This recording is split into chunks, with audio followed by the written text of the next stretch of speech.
마가복음 6장 14절부터 29절입니다. 이에 예수의 이름이 드러난지라 헤롯 왕이 듣고 이르되 이는 세례 요한이 죽은 자 가운데서 살아났도다. 그러므로 이런 능력이 그 속에서 일어나느니라 하고, 어떤 이는 그가 엘리야라 하고 또 어떤 이는 그가 선지자니 옛 선지자 중에 하나와 같다 하되, 헤롯은 듣고 이르되 내가 목벤 요한 그가 살아났다 하더라. 전에 헤롯이 자기가 동생 빌립의 아내 헤로디아에게 장가든 고로 이 여자를 위하여 사람을 보내어 요한을 잡아 옥에 가두었으니, 이는 요한이 헤로데스에게 말하되 동생의 아내를 취한 것이 옳지 않다 하였음이라. 헤로디아가 요한을 원수로 여겨 죽이고자 하였으되 하지 못한 것은 헤롯이 요한을 어렵고 거룩한 사람으로 알고 두려워하여 보호하며 또 그의 말을 들을 때에 크게 번민을 하면서도 달갑게 들음이르라. 마침 기회가 좋은 날이 왔으니 곧 헤롯이 자기 생일에 대신들과 천부장들과 갈릴리의 기인들로 더불어 잔치할세, 헤로디아의 딸이 친히 들어와 춤을 추어 헤롯과 그와 함께 앉은 자들을 기쁘게 한지라. 왕이 그 소녀에게 이르되 무엇이든지 내가 원하는 것을 내게 구하라 내가 주리라 하고, 또 맹세하기를 무엇이든지 내가 내게 구하면 내 나라의 절반까지라도 주리라 하거늘. 그가 나가서 그 어머니에게 말하되 내가 무엇을 구하리까? 그 어머니가 이르되 세례 요한의 머리를 구하라 하니, 그가 곧 왕에게 급히 들어가 구하여 이르되 세례 요한의 머리를 소반에 얹어 곧 내게 주기를 원하옵나이다 하니, 왕이 심히 근심하나 자기가 맹세한 것과 그 앉은 자들로 인하여 그를 거절할 수 없는지라. 왕이 곧 시병 하나를 보내어 요한의 머리를 가져오라 명하니, 그 사람이 나가 옥에서 요한을 목베어 그 머리를 소반에 얹어다가 소녀에게 주니, 소녀가 이것을 그 어머니에게 주니라. 요한의 제자들이 듣고 와서 시체를 가져다가 장사하니라. 아멘. 세례 요한은 굉장히 짧고 굵게 살다간 어찌 보면 마지막 선지자라고 할 수 있습니다. 세례 요한은 예수님께서 여자가 낳은 자 중에 가장 큰 자다라고 했습니다. 그것은 이 세례 요한의 정통성을 인정하는 것입니다. 가끔씩 이 세례 요한을 의심하는 이런 자들이 있어요. 특히 이단들은 항상 세례 요한을 의심합니다. 세례 요한이 배도했다라고 이야기를 하는 것은 대부분 이단들입니다. 세례 요한을 이렇게 이단자로 만드는 이유가 있습니다.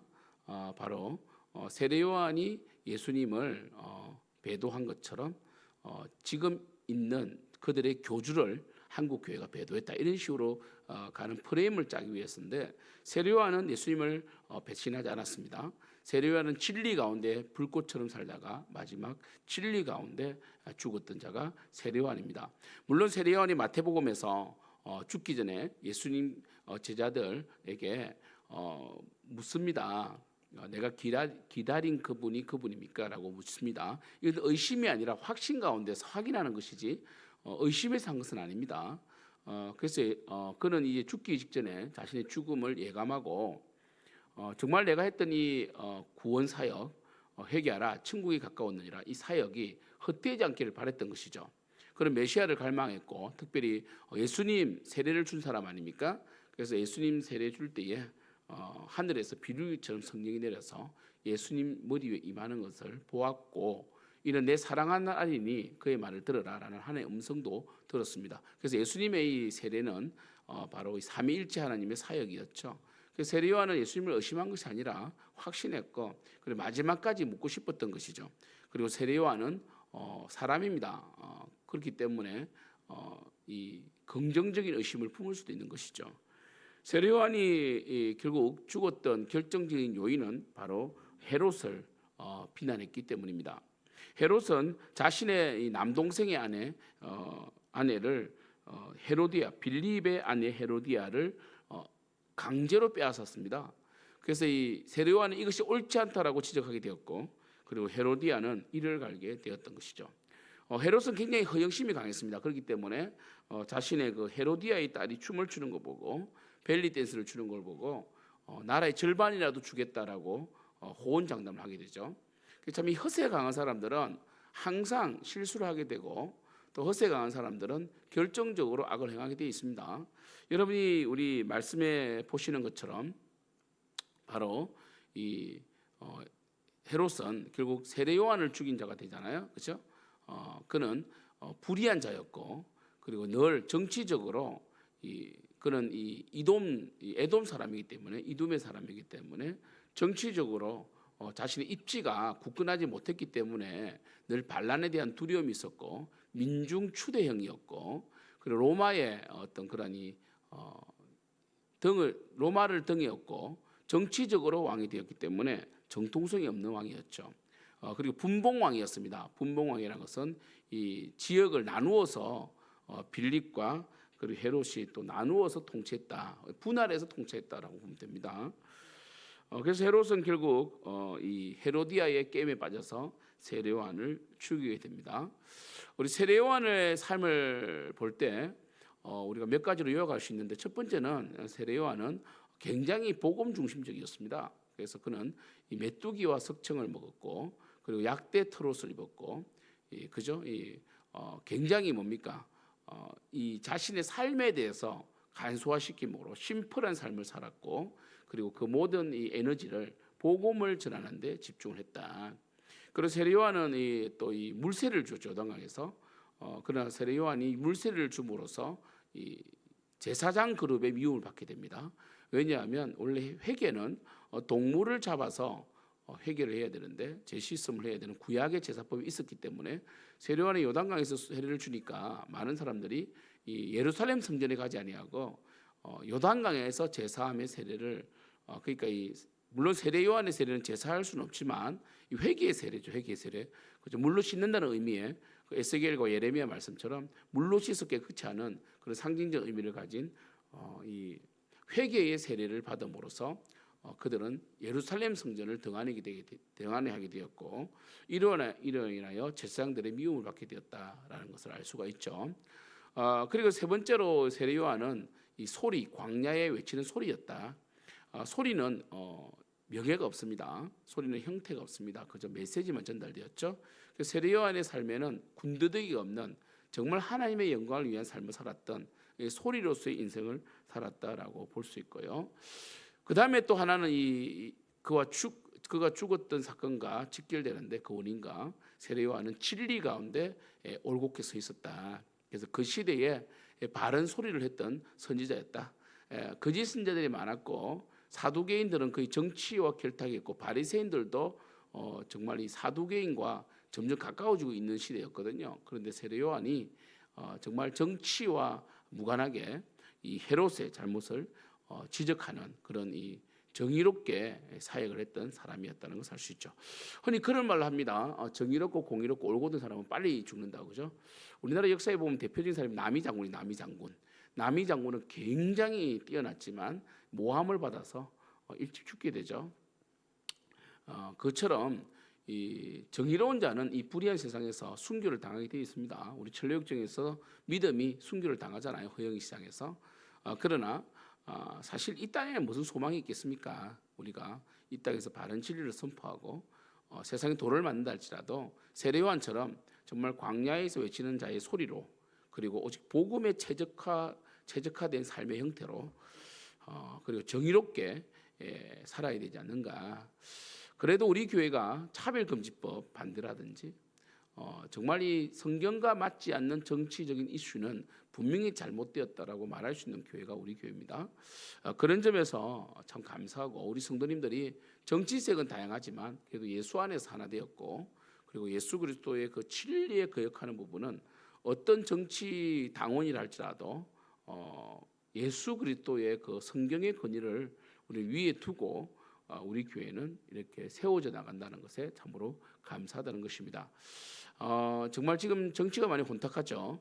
사실 AD 1세기 세례 요한 시대에도 정치가 굉장히 혼탁했습니다. 로마 그리고 헤롯, 이러한 여러 가지 이스라엘 내에 정치적인 불안감이 조성되어 있고, 그리고 이스라엘 사람들은 식민지 백성으로서 서러움이 많았습니다. 지금 우리나라도 이제 올해 총선을 앞두고 굉장히 혼탁하고 당이 분열되고, 이제는 정말 이 오리무중이죠. 이제 정말 뚜껑을 열어봐야 되는데, 아무튼 우리 대한민국에도 정말 이 세례요한과 같은 이 정치인들이 좀 많이 나와서 정말 공의롭고 정의롭게 하나의 어떤 이 의석을 차지하려고 하기보다는 좀 바른 말을 할 수 있는 그런 이 정치인들 많이 나왔으면 좋겠습니다. 특별히 목회자나 이 교육자들, 지금 현재 이 목사님들도 굉장히 정치에 많이 관여를 하고 있는데 그렇게 바람직하다고 볼 수 없습니다. 물론 그러니까 어떠한 당을 지지한다든지 어떤 한쪽으로 치우치 말을 해서는 안 됩니다. 우리는 항상 이 당이나 이런 것들로 인하여 뭐 보수 진보 이런 싸움이 아니라 성경이 말씀하시는 바에 위배되는 국가의 정책에 대해서는 바른 소리를 해야 됩니다. 우리가 이 베드로 사도는 이 국가의 권위에 순종하라라고 그랬고 위정자를 위해서 기도해라고 했지만 그렇다고 해가지고 무조건 다 순종하는 건 아닙니다. 우리는 그들이 우리가 편안한 생활을 하기 위하여 그렇게 하지만 그리고 그들의 권위가 하나님께로부터 주어졌다는 걸 인정을 하지만 그러나 이 권위가 부패할 수 있잖아요. 네로 황제는 많은 기독교인을 죽였잖아요, 그죠? 그죠? 그리고 또 베드로를 굉장히 배도하게 했죠. 그러나 우리는 이 정치에 대해서 국가의 권위에 일반적으로는 순종하지만 국가가 반기독교적인 정책을 펼 때는 반드시 우리는 싸워 나가야 됩니다. 존 칼빈도 그렇게 국가관을 정의하고 있습니다. 국가가 바른 하나님의 뜻에 바르게 함께 동력자로 파트너십으로 간다면 우리는 충분히 순종하고 국가의 질서에 순응해야 되겠지만 만약 국가가 하나님 나라의 질서에 반대로 역행한다든지 우상을 숭배하게 한다든지 이렇게 한다면 우리는 바르게 소리를 내야지 목회자들이 그냥 조용히 있으면 안 됩니다. 우리 코로나 때에 예배 금지 부분에 대해서 많은 한 일부 목회자는 강행을 했죠. 벌금을 맞더라도 예배는 피할 수 없다 그랬고 일부는 완전히 순응해가지고 완전히 교회를 그냥 문 닫다시피 해서 했고 우리 같은 경우는 최대한 예배를 드렸죠. 마지막 예배를 드렸고 영상으로 빨리 전환을 시켰고요. 그래도 최대한 우리가 부스를 늘려서라도 원래는 우리가 2부 3부인데 9시 11시 예배였는데 7시 반까지 늘려가면서 사회적 거리두기를 하면서 우리는 최대한 예배를 드렸다는 거 이게 참 감사하더라고요. 그래서 우리는 이 국가의 어떤 전체적인 방향 왜냐하면 국가가 우리가 많이 모이는 종교 시설이 이 코로나 확산의 요인이 될 수도 있다라고 했기 때문에 그 부분은 받아들일 수 있어요. 물론 사람이 모이면은 우리가 예수님을 믿는다고 바이러스가 감염이 안 되는 건 아니니까요. 그러나 그렇다고 해서 그들이 말하는 완전히 셧다운이라든지 완전히 아예 예배 자체를 폐지하는 부분에 대해서 동조할 수가 없었던 거죠. 이런 부분인데 그래서 우리 성도님들도 이 세례 요한 오늘 말씀을 통해서 정리를 하셔야 되는 것은 이 교회가 너무 정치적으로 관여해서는 안 됩니다. 그러나 정치에 무관심해서도 안 되고요. 중요한 것은 교회가 정치적으로 희생되어서도 안 됩니다. 반드시 교회는 이 나라 국가가 어떤 정책을 펼치고 있는가, 반기독교적인 정책을 펼치는가 아닌가라는 것을 살펴보고 만약 국가가 반기독교적인 정책을 하는 부분에 대해서는 반드시 소리를 내야 됩니다. 반드시 힘을 모아서 소리를 내고 전달을 해야 되고요. 의견을. 그다음에 국가가 바르게 국민의 생활의 안전과 행복을 위하여 열심히 노력한다면 지지를 해줘야 되겠죠. 이러한 측면에서 봐야 됩니다. 아무튼 정말 그 법의 통치가 무너져 있던 법이라는 것 자체가 없던 그 시대에 마지막까지 불꽃처럼 살다 간 우리 세례 요한을 오늘 보았는데 아무튼 세례 요한의 죽음은 의인의 죽음이었고 세례 요한은 결코 예수님을 배도한 적이 없다라는 것을 아시고 혹시 그런 말 하는 자들은 늘 경계할 수 있기를 축복합니다. 우리도 이 땅에 살아가는 동안에 한국 기독교인으로서 한국 사회에 먼저 관심을 가지고요. 또 한국 정치에도 관심을 가지시고요. 또 세계 평화를 위해서 기도도 하고 또 우리 북한 가까운 정말 우리의 기도적인 북한을 위해서도 기도하는 우리 성도님들 되시기를 축복합니다. 기도하겠습니다.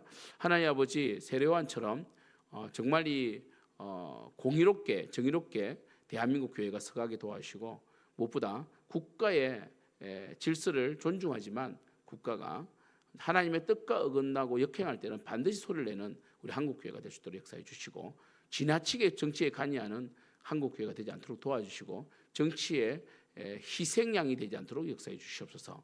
한국교회가 많이 혼탁합니다. 지금 한국교회가 바른 진리를 선포하지 않고 있습니다. 우리 한국교회가 속히 예수 그리스도를 통한 구속사와 구원의 역사, 그리고 이를 통한 하나님의 나라를 선포하는 그런 교회가 될 수 있도록 역사하여 주시옵소서. 예수님의 이름으로 기도드립니다. 아멘.